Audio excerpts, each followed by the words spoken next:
एक बार गायत्री महामंत्र भगवान सूर्य का ध्यान करिए। आज भी सूर्य षष्ठी व्रत हमारे क्षेत्रों में हो रहा है।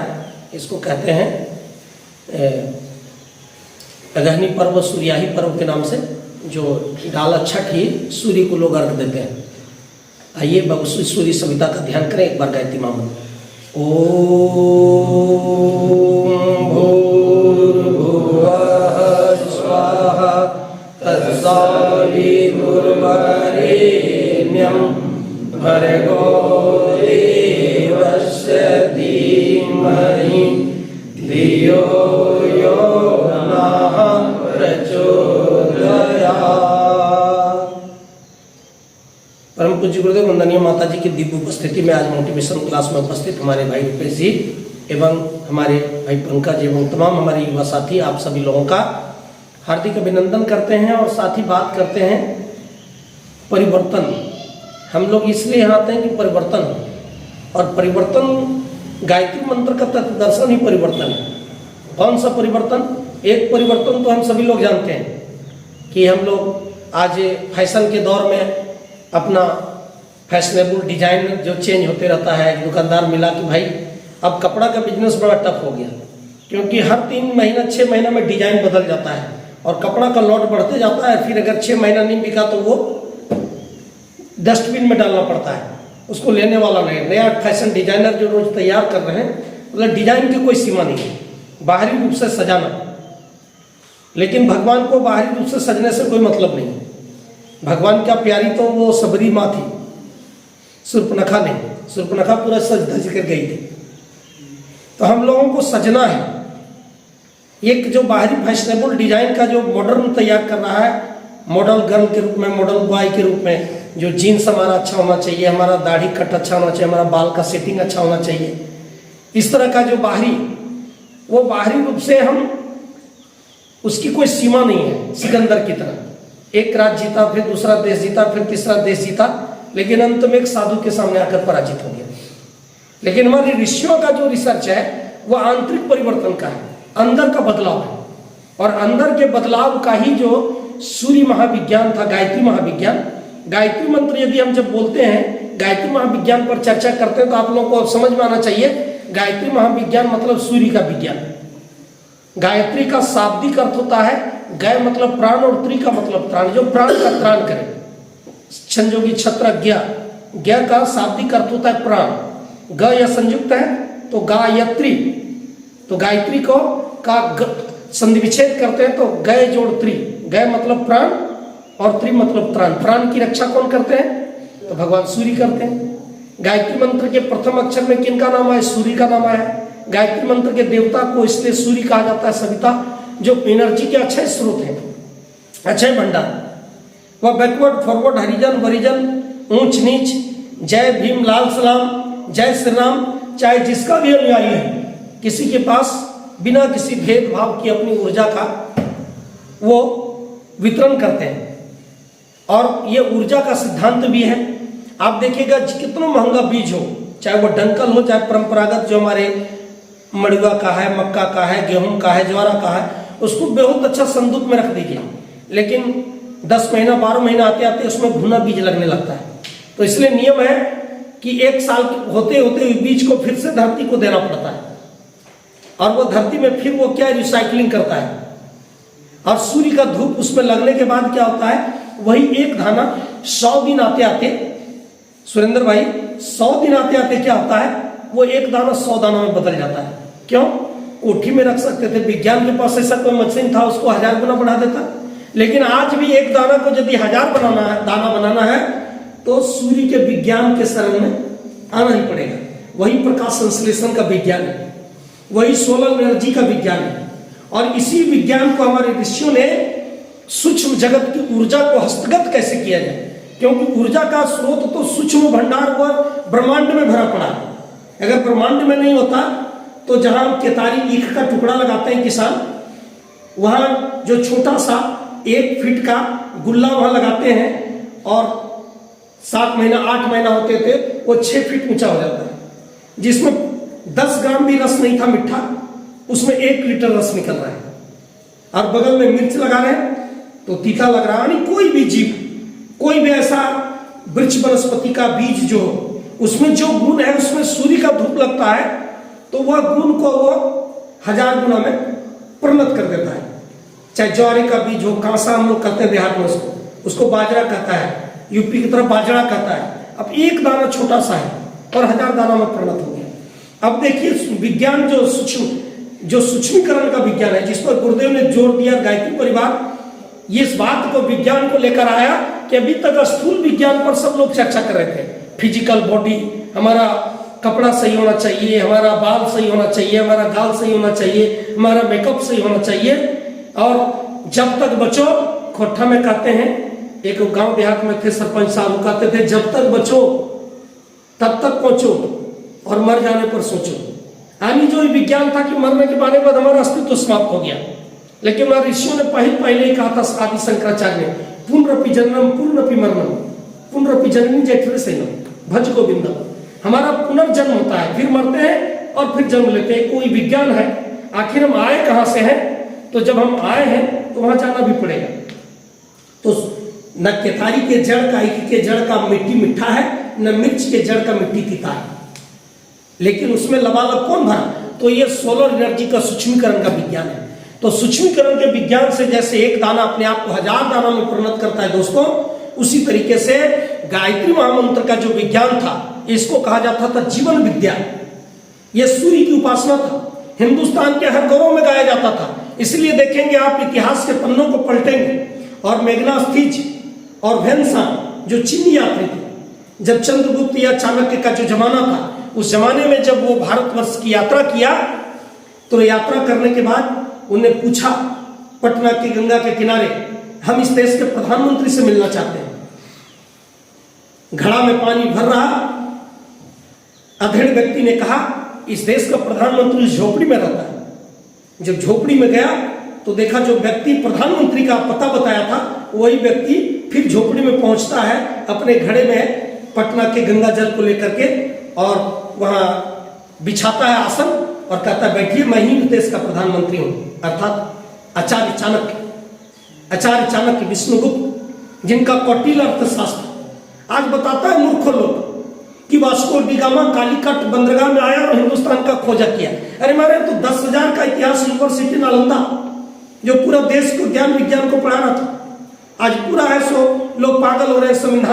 संविधान तो सचमुच पूज्य बाबा साहेब ने जिस कठोर परिस्थिति में संविधान का निर्माण किया, उनके साथ राजेंद्र बाबू से लेकर एक जो संविधान समिति थी सबका मूल्य, लेकिन उसमें लीड किए डॉक्टर ये कहिए बाबा साहब। लेकिन हमारे यहाँ एक मानवीय संविधान था। पहला गणतंत्र कौन दिया? वैशाली ने दिया पूरी दुनिया को। पेरिस और प्लास्टर की पहला हड्डी टूट जाए विज्ञान किसने दिया? ऋषि सुश्रुत ने दिया। परमाणु विद्या का पहला विज्ञान पूरी मानवता को कौन दिया? ऋषि कनाद ने दिया। आचार्य चरक जो कहिए कि आयुर्वेद का ज्ञान दिया। योग पतंजलि जो आज पूरा विश्व योगा ड्रिल करता है, वो कौन दिया? महर्षि पतंजलि इसी देश में पैदा हुआ। ये पूरा ज्ञान विज्ञान की पढ़ाई नालंदा यूनिवर्सिटी में होती थी। और यहाँ जो सबसे बड़ा इस देश में था, गए गुजरे लोग जो एकदम दिनहीन था, जिनका कोई भविष्य नहीं था, जिनके सामने अंधकार ही अंधकार था, तमसो मा ज्योतिर्गमय, अंधकार में भटक रहा था, जिसको कलुआ कहा जाता था। कलुआ, और वो कलुआ को जब ब्राह्मण लोग तथा कथित बुद्धिजीवियों ने देखा कि ये डाल पर बैठा इसी डाली को काट रहा है, तो उस समय की जो सबसे विदुषी नारी थी विद्युत्मा, उससे विद्वान और कारण तथा कथित बुद्धिजीवी लोग उनसे जलते थे। बोला क्यों नहीं इस मूर्ख से उस विद्युत्मा की शादी करा दिया जाए। और विद्युत्मा की शादी करा दी गई, पर एक ही दिन में विद्युत्मा को पता चला तो महामूर्ख है। लेकिन क्या है, हमारे यहाँ गायत्री महामंत्र का विज्ञान था। उस विज्ञान के बल पर उस कलुआ को विद्योत्मा ने पति के रूप में वर्ण किया जाता तो डिवोर्स हो जाता, मैं मायके चली जाऊंगी तो फिर नहीं आऊंगी लौट के। लेकिन उसने कलुआ को कालिदास बना दिया, महाकवि। अभिज्ञान संकुतलों की रचना हम लोग के सामने उसका इतिहास कर रहा है। तो हमारे यहाँ जो महाविज्ञान था, जो जीवन विद्या थी, वह जीवन विद्या का हर वर्ग, हर आयु और हर लोगों ने इसका उपयोग किया। 6 व 7 साल का ध्रुव था, प्रहलाद और नचिकेता का हम लोग नाम सुनते हैं, वो 6-7 सालों में इनका प्रयोग किया।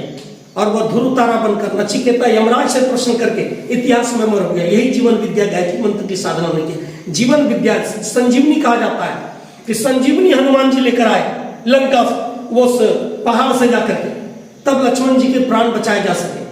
वो संजीवनी कोई और नहीं है, वो कोई बूटी का नाम नहीं है, कोई जड़ी का नाम नहीं है, कोई मेडिसिन का नाम नहीं है। वह संजीवनी गायत्री महामंत्र है। और गायत्री महामंत्र क्या है? जैसे केतारी के जड़ में वो मिठा, उसमें सूक्ष्मीकरण के विज्ञान से लबालब भर जाता है। मित्रों, उसी तरीके से गायत्री महामंत्र जो है शब्द का विज्ञान है। हम किसी को बुलाते हैं तो उसका संबोधन होता है, पिता का, माता का, भाई का, दोस्त का, प्रेमी का, जानवर का, पशु का, पक्षी का, हर का एक बोली, एक शब्द है। उसको कहते हैं डाक छेलो, हकाते हैं, बुलाते हैं तो वो आवाज सुनता है। अगर हम खड़े और हमारा कोई दूसरा नाम बुलाया जाए तो हम सोचेंगे दूसरे को बुलाया जाए।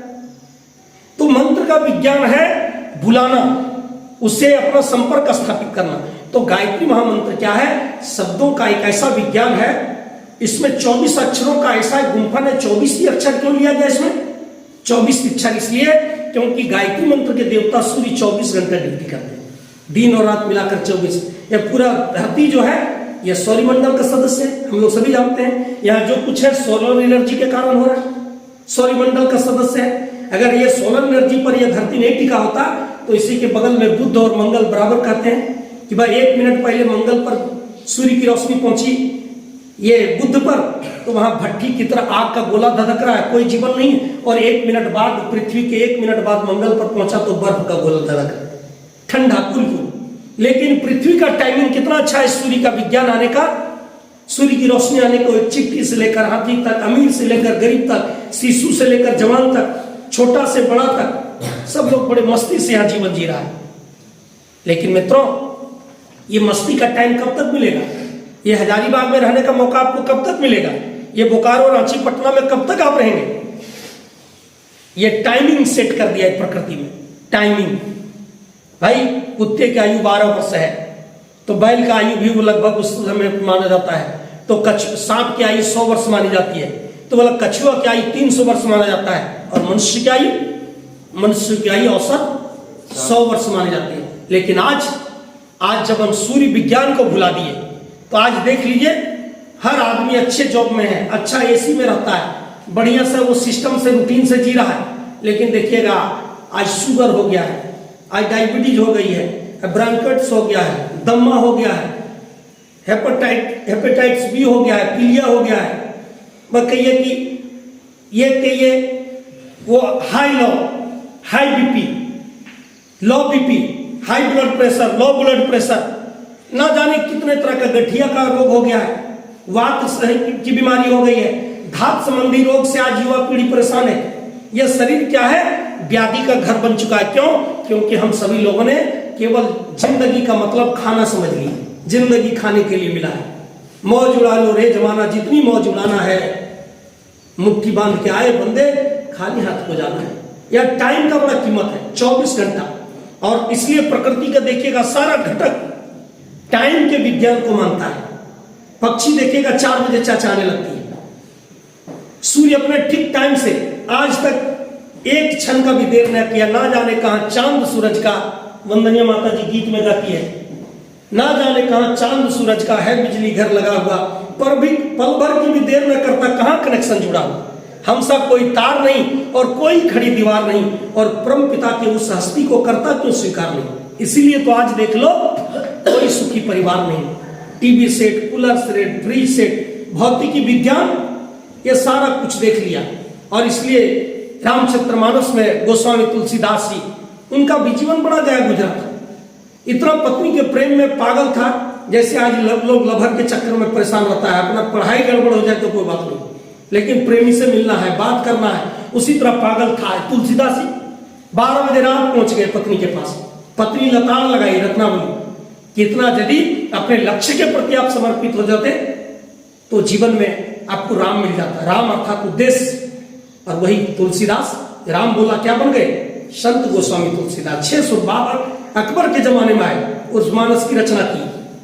उसमें क्या कहा? जब राम राज्य था तो यहाँ दैविक, दैहिक, भौतिक तापा, दैविक तापा मतलब दैविक रोग, दैविक प्रकोप क्या कहते हैं, जैसे हैजा, कोलरा, प्लेग, वज्रपात, भूकंप, अकाल, बाढ़, अतिवृष्टि, अनावृष्टि, जो मनुष्य के बाहर का जो प्रकोप है, जैसे कोरोना हजारों पढ़े लिखे लोगों को ग्रस लिया, धनवान लोगों को भी नहीं पहचाना, डॉक्टर को भी नहीं पहचाना। ये क्या है, दैविक रोग है, रामायण में मानस कहता है। और दैहिक, दैहिक मतलब शरीर का जितना रोग अभी गिनाया आप लोग।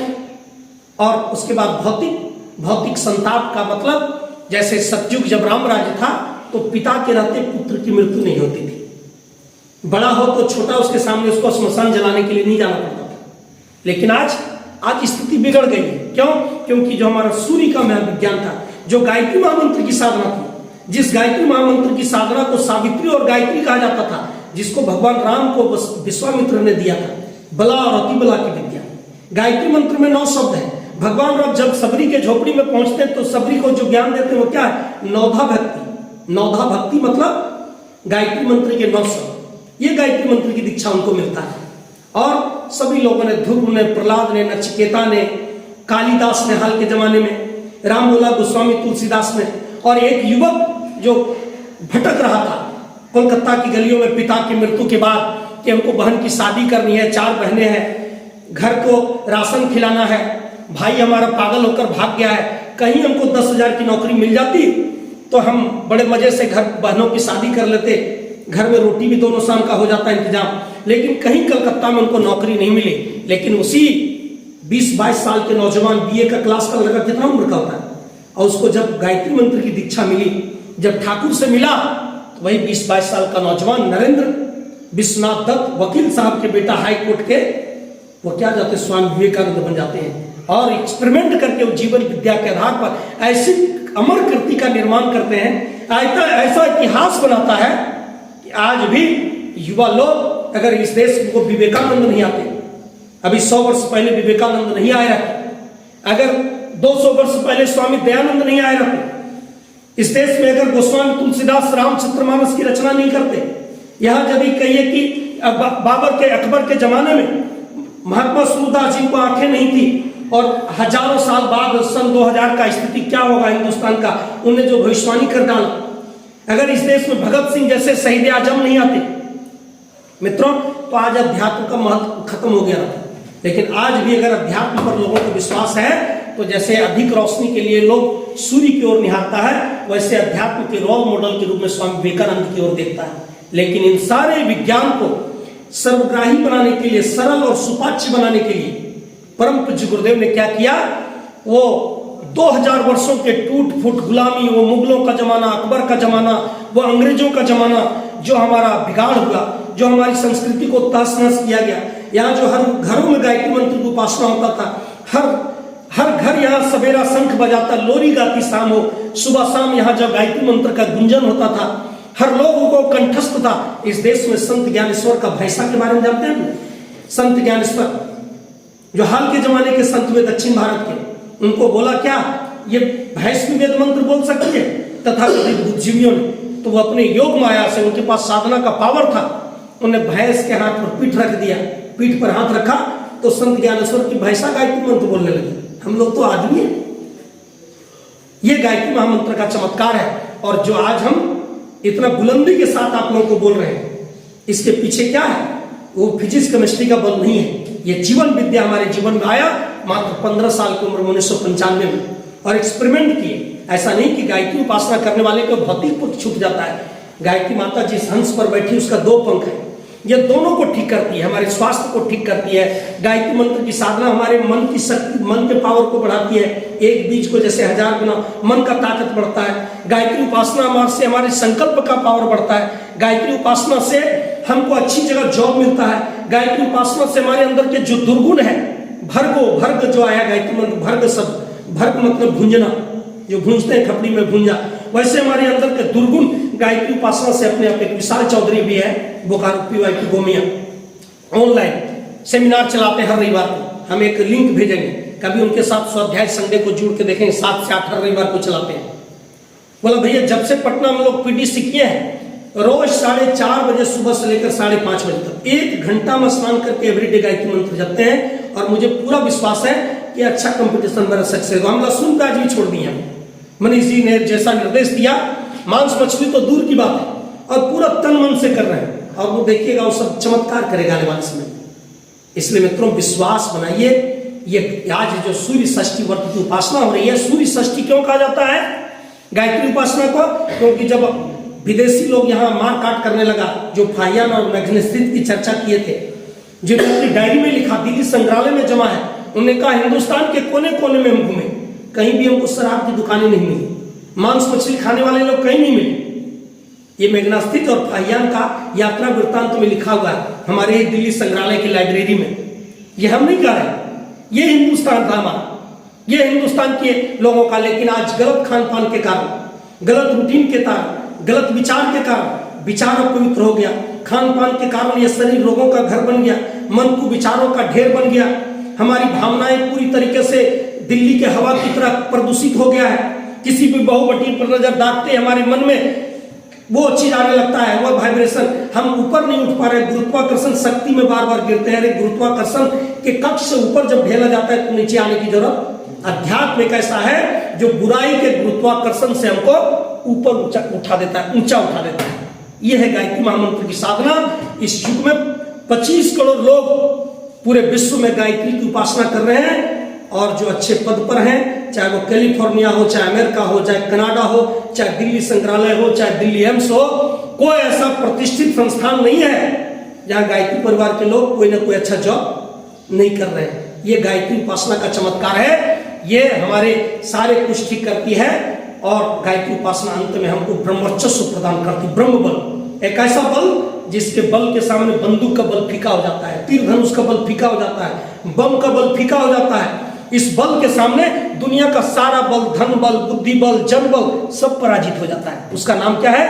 ब्रह्म बल। ये गायत्री उपासना से, जैसे कितना बड़ा बैटरी हो, सोलर से जोड़िए पावर के अनुसार, तो भाई कहेंगे केवल एक रविवार पाएंगे, 10 मिनट का हम कर लेंगे साधना और फिर एक सप्ताह भूल जाएंगे। नहीं, ब्रह्ममुहूर्त जैसे टाइम का मैनेजमेंट करती है पक्षी, पशु, सब लोग देखिएगा 4 बजे के बाद सब जानवर उठ के खड़ा हो जाता है, वो बैठा नहीं रहेगा गुहाल में। हम लोग किसान परिवार से हैं, पक्षियों की चहचहाट दिखने लगेगी, लेकिन आदमी ऐसा है जब उसका रूटीन हर तरह से गड़बड़ हो गया, वो तो रूटीन ही फॉलो नहीं कर पा रहा। और विद्यार्थी और ब्रह्ममुहूर्त ये दोनों आपस में मिला हुआ शब्द है। जो ब्रह्ममुहूर्त के समय का सदुपयोग करेंगे विद्यार्थी तो अच्छा विद्यार्थी बनेंगे, ब्रह्ममुहूर्त का उपयोग करता है किसान तो अच्छा किसान बनता है, ब्रह्ममुहूर्त का जो करता है पहलवान लोग तो अच्छा वो पहलवान बन जाता है। लेकिन हम क्या है, ब्रह्ममुहूर्त के समय में भाई, इसीलिए यदि हम आए हैं तो समय दौड़ा जाए रे समय का घोड़ा, राम नाम से तूने बंदे क्यों मुख मोड़ा। इसलिए गायत्री उपासना सूर्य षष्ठी के रूप में, इसीलिए जब यहाँ लोगों को कत्ले कार किया गया, मर्डर कर दिया जाने लगा, जिसके कंधे पर ये जनेऊ देखा जाता था, माथे पर ये चोटी देखा जाता था, बोला ये गायत्री उपासना करने वाले लोग हैं, उनको छह छोड़ कर दो। तब लोगों ने, हमारे पूर्वजों ने उस गायत्री उपासना को सूर्य षष्ठी के रूप में बचाया। सूर्य षष्ठी क्यों? क्योंकि छठ के, कार्तिक के षष्ठी के दिन पहला रख देते हैं डूबते हुए सूर्य को। सभी लोग उगते सूर्य को प्रणाम करता है, लेकिन हमारी संस्कृति डूबते हुए सूर्य को भी प्रणाम इसलिए करता है, भगवान सूर्य आप जा रहे हैं तो जाइए, लेकिन मुझे पूर्ण विश्वास है कि फिर से नया सवेरा आएगा। और इसलिए हमारी संस्कृति में शक आए, हुन आए, डच आए, फ्रांसीसी आए, अंग्रेज आए, मुगल आए, सभी लोग हमारी संस्कृति को तहस नहस करना चाहते, लेकिन कुछ बात है कि हस्ती मिटती नहीं हमारी, और सारे जहां से अच्छा हिंदुस्तान। ये सूर्य षष्ठी और सप्तमी के दिन पूर्णाहुति, क्योंकि सूर्य में कितना घोड़ा है, रथ में जिस बैठे हुए 7 घोड़ा। सर आइजैक न्यूटन ने जब सिद्ध किया सूर्य को प्रिज्म स्पेक्ट्रम के जरिए कितना रंग में डिवाइड हुआ, इसलिए सप्ताह में कितने दिन है, इसलिए धरती को कितने भागों में बांटा गया है, 7 भागों में। और इसीलिए श्लोक वेद कहता है सप्तदीपा वसुंधरा, ये वसुंधरा को, और इसीलिए हमारा वेद कहता है ओम भू, ओम भुव, ओम स्व, ओम वह, ओम जल, ओम तप। ये 7 लोग, ऊपर क्या है ओजन मंडल, जो माँ के आंचल की तरह धरती को ग्रीन हाउस के माध्यम से हमारे रक्षा कवच का काम करते हैं। ऐसे 7 लोग हमारा मित्रों। इसलिए भारतीय संस्कृति और गायत्री महाविज्ञान और गायत्री उपासना न तो आपको साधु बनाने के लिए हम बुलाता है, न आपको लक्ष्य से भटकाने के लिए, न आपको डिवाइड करने के लिए, न आपके जीवन को बर्बाद करने के लिए, बल्कि आपकी जितनी प्रकार की निगेटिविटी है, आपकी जितनी तरह की कमजोरी है, जिसके कारण आपका दृढ़ संकल्प नहीं बन पा रहा है, जिसके कारण मन की ताकत नहीं बढ़ पा रही है, जिसके कारण आप कंपटीशन सक्सेस नहीं कर पा रहे हैं, जिसके कारण आप बार बार असफल हो रहे हैं, उन सारी समस्याओं का एक ही समाधान है, गायत्री के महामंत्र से जीवन का सब पाप रो, सुंदर सुखी बनेगा जीवन, गायत्री का जाप करो। इसी शुभकामना के साथ ओम शांति समाप्ति। सभी भाइयों को नमस्कार।